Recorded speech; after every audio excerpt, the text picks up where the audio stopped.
bagaimana kabar kalian hari ini? Semoga dalam keadaan yang sehat ya.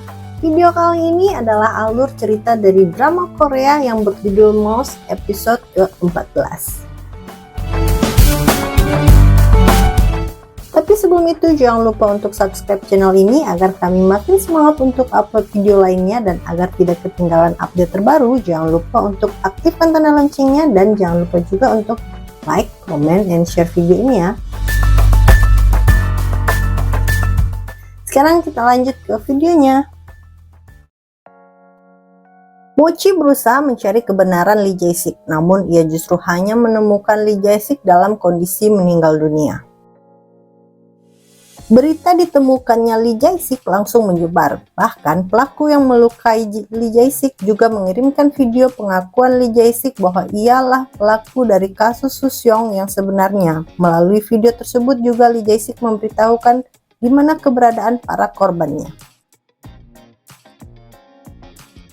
Saat pulang ke rumah, Barem justru melihat Bong-yi yang menunggunya di depan rumah sambil menangis.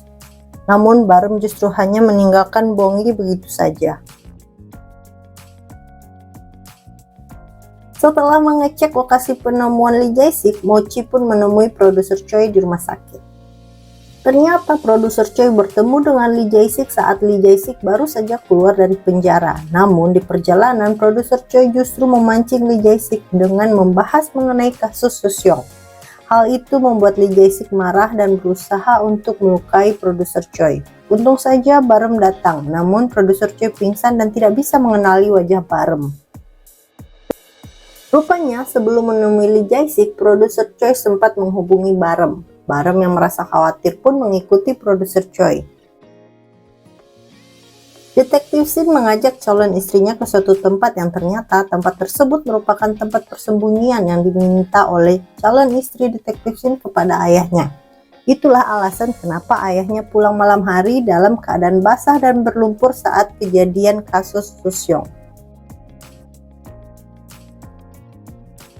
Karena pelaku sebenarnya telah diketahui, akhirnya Tuan Kim dibebaskan dan nama baiknya dipulihkan. Ia bahkan bisa menghadiri pernikahan anaknya bersama dengan Detektif Shin.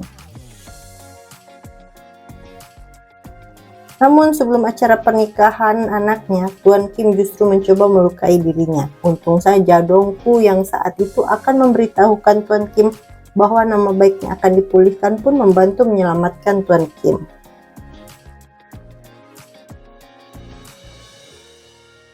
Setelah menghadiri acara pernikahan Detektif Shin, Barem kembali ke rumahnya dan bertemu dengan bibinya yang justru mengabari bahwa ia dan suaminya akan pindah ke Amerika.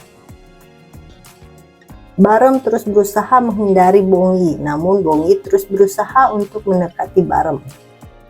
Bong-yi bahkan datang ke kantor tempat Barem bertugas, namun Barem beralasan bahwa ia sedang tidak berada di kantor.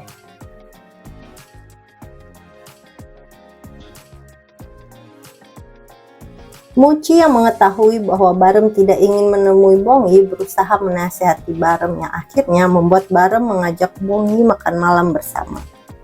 Barem berharap dengan adanya Bong-yi dalam kehidupannya, Barem akan bisa mengendalikan dirinya.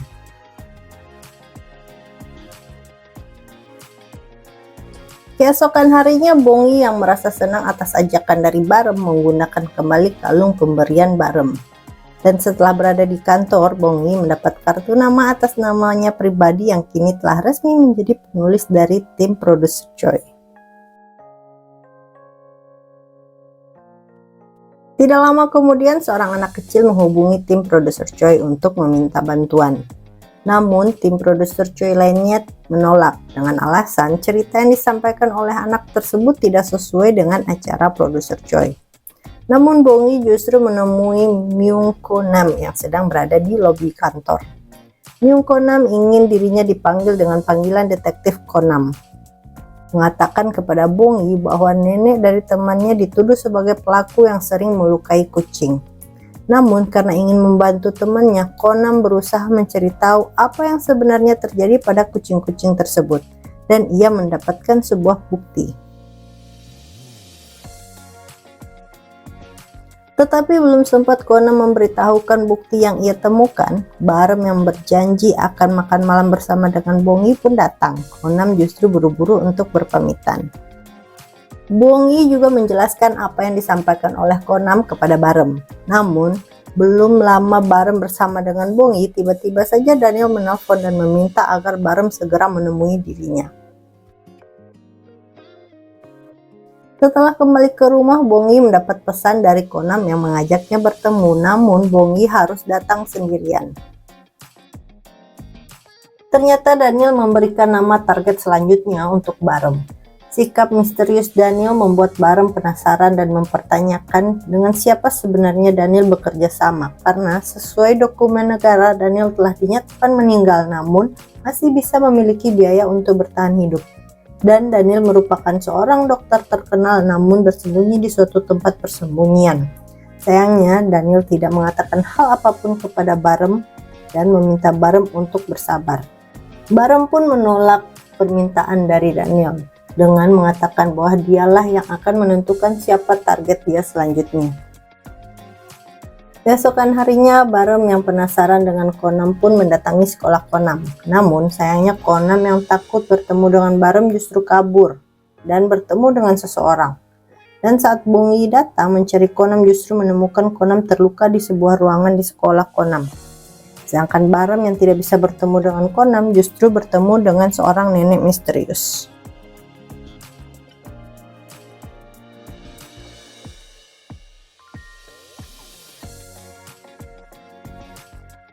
Berita kejadian yang menimpa Konam langsung disampaikan oleh produser Choi. Bahkan Mochi merasa curiga dengan hal yang menimpa Konam. Mochi dan Barem bahkan mendatangi kembali lokasi kejadian. Mochi mencurigai bahwa seseorang sengaja menyiramkan bahan kimia pada Konam.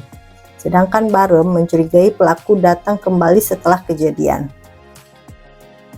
Barem pun menemukan sebuah kunci namun direbut oleh nenek yang sering masuk ke dalam lingkungan sekolah Konam. Barem pun mengikuti nenek tersebut sampai ke rumahnya dan bertemu dengan mantan rekan kerjanya di kantor yang lama. Barem mendapat informasi bahwa nenek tersebut dituduh sebagai pelaku yang melukai kucing. Namun menurut teman Barem, kejadian kucing tersebut sama dengan kasus kucing yang dulu pernah terjadi. Sedangkan Mochi mendatangi kantor polisi yang menangani kasus Konam dengan mengatakan bahwa apa yang dialami Konam bukanlah kecelakaan. Namun pihak kepolisian tersebut merasa tersinggung dengan perkataan Barem. Mochi pun mendatangi sebuah toko daging yang ternyata pemilik toko tersebut merupakan orang yang menyuplai daging ke sekolah Konam dan merupakan orang yang membantu Bongi untuk membawa Konam ke rumah sakit. Tidak lama kemudian Barem justru datang dengan berpura-pura sebagai pelanggan untuk membeli daging.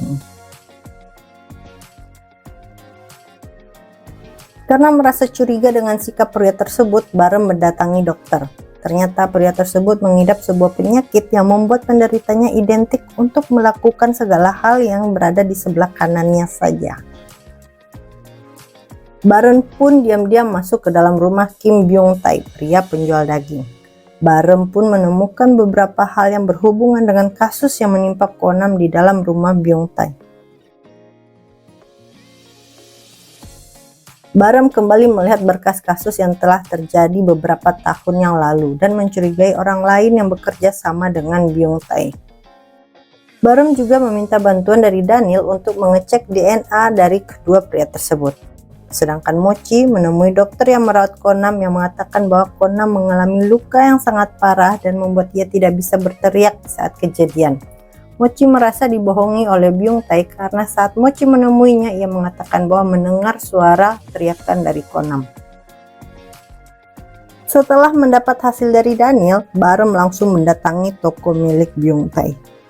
Barem berhasil mengetahui apa penyebab Byung Tae berusaha melukai Konam. Ternyata Konam mengetahui rahasia Byung Tae yang dulunya pernah melukai seorang anak kecil dan ia justru menyimpan foto hasil perbuatannya.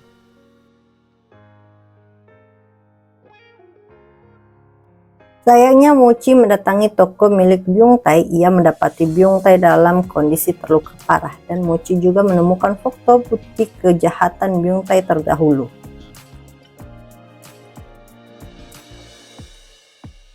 Mochi pun mencari tahu siapa pria lain yang bersama dengan Byung Tae di dalam foto yang ia temukan. Ternyata pria tersebut adalah Han So Chul yang merupakan teman Byung Tae yang sama-sama melakukan kejahatan sebelumnya. Saat Mochi sampai di pom bensin milik Han So Chul, ternyata polisi sedang berusaha menahannya karena ia diduga kuat sebagai pelaku yang melukai Byung Tae. Semua itu hasil perbuatan Barem yang seolah-olah membuat So Chul melihat menghubungi Byung Tae dan mendatangi Byung Tae. Semua bukti mengarah kepada So Chul. Mochi yang merasa curiga bahwa pelaku sebenarnya ada pelaku yang sama dengan pelaku yang melukai Lee Jae-sik dan Kang Duk-soo tetap membiarkan So Chul ditahan tanpa membantah apapun. Malam harinya Barem menemui Bong-gi dengan mengatakan bahwa ia sedang dalam kondisi sakit dan meminta agar Bong-gi menunggunya hingga kondisi Barem kembali pulih. Sedangkan Mochi di hari ulang tahun Mo-won, ia kembali mendatangi lokasi di mana Mo-won ditemukan meninggal dan membawa sepotong kue untuk merayakan ulang tahun Mo-won. Mochi sangat menyesal karena ia dulu sempat bersikap kasar kepada kakaknya. Karena merasa kesepian, Mochi justru mendatangi rumah Barem untuk merayakan ulang tahun Mo-won. Mochi bahkan meminta agar Barem menjadi adiknya. Saat sedang membersihkan rumahnya, Barem menemukan kalung yang sama persis dengan kalung milik Mochi. Awalnya Barem berpikir bahwa kalung tersebut milik Mochi. Namun ternyata saat ia datang ke kantor, ia justru melihat Mochi menggunakan kalung tersebut. Hal itu membuat Barem terkejut, namun saat keluar dari ruangan Mochi, Barem bertemu dengan Bong-gi yang menggunakan kalung pemberiannya. Dan ternyata leontin dari kalung tersebut terbuat dari gigi hewan. Kedua kejadian tersebut membuat kepala Barem sakit dan memutuskan untuk pulang. Bukannya beristirahat, Barem justru memeriksa kembali tempat ia menemukan kalung Mo-won dan benar saja ia menemukan bros milik nenek Bong-gi. Barem pun memutuskan untuk kembali memeriksa rumah lamanya. Ia bahkan menemukan tempat persembunyian dalam tanah dan menemukan beberapa hal yang membuat ia teringat dengan kejadian masa lalu. Yang ternyata tersangka yang selama ini dicari polisi bukanlah Dr. Sung, tetapi Barem yang menjadi pelaku utama dalam kasus yang selama ini dituduhkan kepada Dr. Sung. Tidak lama kemudian Barem mendapat kabar dari Dongku bahwa Chiku telah sadarkan diri. Berita tersebut membuat Barem semakin syok. Apa yang akan dilakukan Barem selanjutnya setelah mengetahui dirinya lah yang selama ini menjadi pelaku utama dari banyak kasus yang terjadi? Dan apa yang sebenarnya diketahui oleh Daniel mengenai Barem? Sekian video kali ini, jangan lupa untuk subscribe, like, comment, and share video ini. Mohon maaf jika ada kesalahan, sampai ketemu di video selanjutnya.